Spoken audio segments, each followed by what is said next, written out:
आया, लोगों से कहा कि मुझे खड़ा कर दो, उनको उठा दिया गया, पेट पर कस के कपड़ा बांध लिया और फिर उन्होंने खड़े होकर नमाज पढ़ी। इस हाल में भी खड़े होकर नमाज पढ़ी।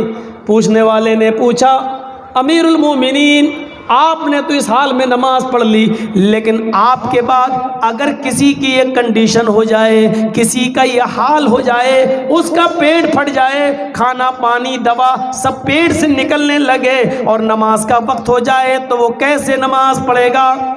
हजरत उमर फारूक ने कहा, जब होश में आएगा तो उस पर नमाज फर्ज है, उसको पढ़ना पड़ेगी। कहा कैसे? कहा लेट कर पढ़ेगा, बैठ कर पढ़ेगा, खड़े होकर पढ़ने की ताकत ना हो तो बैठ कर पढ़ेगा, और बैठ कर पढ़ने की ताकत ना हो तो लेट के पढ़ेगा, करवट से पढ़ेगा, इशारे से पढ़ेगा, होंठ हिला हिला कर नमाज की दुआएं पढ़ेगा, लेकिन पढ़ेगा। कहा अमीरुल मोमिनीन, चलिए बात मान ली, लेकिन अगर इस हाल में कोई छोड़ दे, इस हाल में जिसका पेट फट जाए, खाना पानी पेट से निकलने लगे, इस हाल में अगर वो नमाज न पढ़े तो उसके बारे में आपका कोई हुक्म है, कोई फतवा आप जारी करेंगे? फरमाया हाँ, अगर वो होश में और पेट फट गया हो, खाना पानी भी पेट से निकल रहा हो, जो चीज़ खाता हो पेट से निकल जाता हो, लेकिन होश में हो और नमाज का वक्त आ जाए तो उसको नमाज पढ़ना पड़ेगी। होश में आने के बाद भी अगर उसने नमाज नहीं पढ़ी, नमाज तर्क कर दी, तो ला हज़्ज़ फिल इस्लामी लिमन तरक अस्सलाह। यह है मुअत्ता इमाम मालिक के अल्फाज, ला हज़्ज़ फिल इस्लामी लिमन तरक अस्सलाह। उसका इस्लाम के अंदर कोई हिस्सा नहीं है जो इस हाल में भी नमाज छोड़ दे। इस हाल में अगर नमाज छोड़ दे तो मुसलमान में इस्लाम के अंदर उसका हिस्सा नहीं। हम इस हाल में छोड़ रहे हैं, ये कंडीशन में भी नहीं छोड़ी जा सकती है। हमारी कंडीशन तो अच्छी खासी है,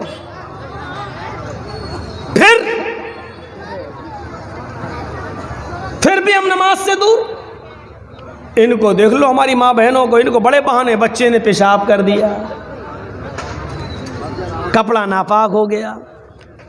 मेरी माँ और बहनों, वाकयात पे आ जाऊं तो ऐसी ऐसी औरतों के वाकयात और सहाबियात के वाकयात आपके सामने रखने लगूं कि जिनके पास एक ही कपड़ा था, एक ही कपड़ा।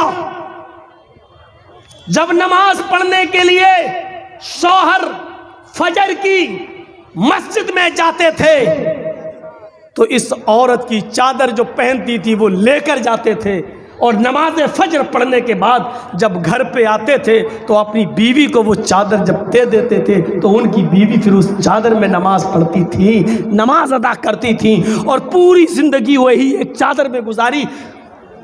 तुम कौन से बहाने करती हो?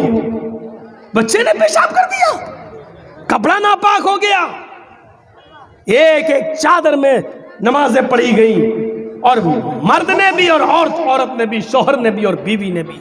हम कहाँ हैं? पढ़िए तज़किरे सहाबियात, पढ़िए सहाबा किराम और सहाबियात की जिंदगी, तब आपको मिलेगा।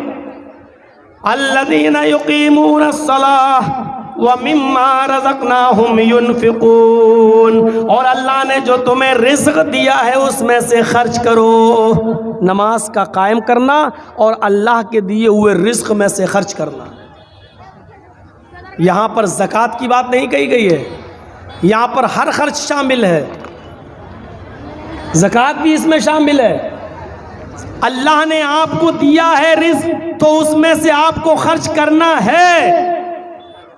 यह अलग बात है कि इस्तिताअत है, साहिब निसाब है, तो ज़कात भी आप पर फर्ज है 2.5%। 100 में 2.5 रुपये, 40 में 1 रुपया, 100 में 2.5 रुपये, 1000 में 25 रुपये, 1 लाख में 2,500 रुपया, ये आप पर फर्ज बनता। इसके अलावा भी जो हमने तुम्हें रिज़्क़ दिया है उसमें से तुम अल्लाह की राह में खर्च करो, अल्लाह की राह में लुटाओ, अल्लाह की राह में अदा करो, अल्लाह की राह में। ऐसे ऐसे अल्लाह के नेक बंदे गुजरे हैं कि दाएं हाथ से देते थे और बाएं हाथ को खबर नहीं होती थी कि किसको दे दिया गया। यहाँ तो चीखना पड़ता है, चिल्लाना पड़ता है आपके सामने, शेख अमानुल्लाह मदनी आए, उन्होंने भी चंदे की दरख्वास्त करी। तौहीद साहब आए, उन्होंने भी चंदे की दरख्वास्त करी। मूसा साहब हैं, उन्होंने भी चंदे की दरख्वास्त करी। और सिर्फ बिहार की सरजमीन पर ये दिन देखने को मिलते हैं कि मौलाना जर्जी साहब 10 मिनट मुसाफा करेंगे। इसलिए बिहार धीरे धीरे मेरा छूटता जा रहा है और बंगाल हम ज़्यादा पकड़ते जा रहे हैं। 9 बजे प्रोग्राम मिलता है, 11 बजे ख़त्म, आराम से आदमी सोए और फजर में उठ जाए। मैं आपके इलाके की बात नहीं कर रहा हूँ, बिहार में यही सिस्टम है। 1 बजे 2 बजे टाइम देंगे, पूरी रात उधर भी नहीं सो पाए, पूरी रात आदमी को बताइए बॉम्बे से चलना और फिर दिल्ली आना, फिर दिल्ली से दूसरी फ्लाइट पकड़ के बागडोरा आना और बागडोरा से फिर 5 घंटे का सफ़र दूसरे रास्ते से लाते हुए फिर यहाँ आना, और यहाँ आते ही कह दिया जाए कि अभी 1 कप चाय भी नहीं, पहले स्टेज पर 2 मिनट के लिए अपनी शक्ल दिखाने चलिए। ना पेशाब, ना लैट्रिन, ना बाथरूम, कुछ नहीं, पहले शक्ल दिखाने चलिए। तसव्वुर करिए, आदमी है यार, कोई जिन्नात नहीं हूँ मैं जिन्नात नहीं हूँ। वरना लोगों के ऑफ़र तो इतने बड़े बड़े आ रहे हैं, मौलाना साहब मेरी पार्टी का प्रचार करिए, हेलीकॉप्टर में लेके चलने के लिए हम तैयार हैं। जर्जीस ने यही एक चीज़ कमाई है कि हमने अपनी इज्जत का समझौता नहीं किया है किसी पार्टी के साथ। जर्जीस साहब इस बात के फेवर में है, अगर यहाँ तेजस्वी हमारे लिए अच्छा है तो तेजस्वी को आना चाहिए। बंगाल में ममता हमारे लिए अच्छी है तो ममता को आनी चाहिए। यूपी में अखिलेश अगर हमारे लिए थोड़ा बहुत अच्छा है तो वहाँ उसको आना चाहिए। हम इस फेवर में हैं, ये नहीं कि कांग्रेसी आए, ये नहीं कि यही आए, हम इस फेवर में नहीं हैं। हमारे लिए कोई पार्टी नहीं है, कोई भी मुसलमानों की हमदर्द नहीं है, लेकिन थोड़ा बहुत जो हमारी हमदर्द है वो बड़ा नुकसान से हम अपने आप को बचा लें, छोटा नुकसान करके हम तो इस फेवर के हैं। इसलिए अभी तक कोई पार्टी हमको खरीद नहीं सकी। आज भी पूरे इटावा में हम जहाँ रहते हैं किसी को आज तक नहीं मालूम कि मौलाना जर्जी साहब किसको वोट देते हैं, सपा को देते हैं कि माया बसपा को देते हैं, आज तक किसी को पता नहीं। और यही वजह है कि मेरे पास सपा वाले भी आते हैं, बसपा वाले भी आते हैं, कांग्रेसी भी आते हैं। आओ, हमारे लिए सब बराबर, किसी ने कुछ नहीं किया है, करो, आओ, हम तुम्हारा साथ देंगे, हमारा हक अदा करो। तो मेरे भाइयों, इस वक्त जो पोजीशन है उसको समझने की कोशिश करो। सीए और एनआरसी हमारे सर पे मुंडला रहा है और किसानों की तरह हम लोग हिम्मत वाले तो हैं नहीं। कोरोना आया तो शाहीन बाग हट गया, अभी भी कोरोना चल रहा है लेकिन किसान डटे हुए हैं। यही सर, और किसान तो ऐसा डटा हुआ है कि इस देश का सबसे बड़ा जो चौकीदार है उसको नींद नहीं आ रही होगी कि 26 जनवरी को क्या होगा मेरा। हकीकत है, वो कह रहे हैं हम ट्रैक्टर पे परेड करेंगे। जियो के कितने टावर तोड़े पंजाब में, कितने तोड़े, और यूपी में देख लीजिए सरकार का जुल्म। जिन लोगों ने थोड़ा बहुत हंगामा हुआ तो गवर्नमेंट ने क्या कहा कि जिन्होंने जितना नुकसान किया उनसे भरपाई ली जाएगी, और कितने लोगों के नाम चिपका दिए थे कि इन लोगों से इतना इतना लाख रुपया वसूल करो। तुम्हारे बाप में ताकत है तो पंजाब में सिखों से करके दिखाओ। 1,500 टावर तोड़े उन्होंने, 1500 जियो के।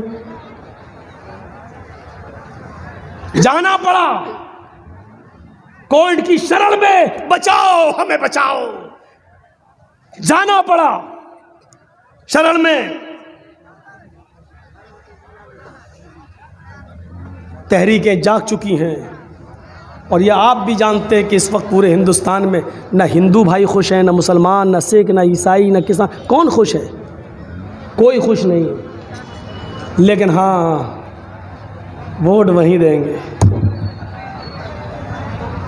भूखे मर रहा मरे, वोट वहीं देंगे। क्यों? तुम्हारा दुश्मन है बस। ये सूरत हाल हो गई है। जीडीपी माइनस पे पहुंच गई है, स्टेशनें बिकने लगी हैं, हवाई अड्डे नीलाम हो चुके हैं। सोने की चिड़िया कहलाने वाला हमारा ये मुल्क गिरवी रखा जा चुका है अमीरों के हाथों।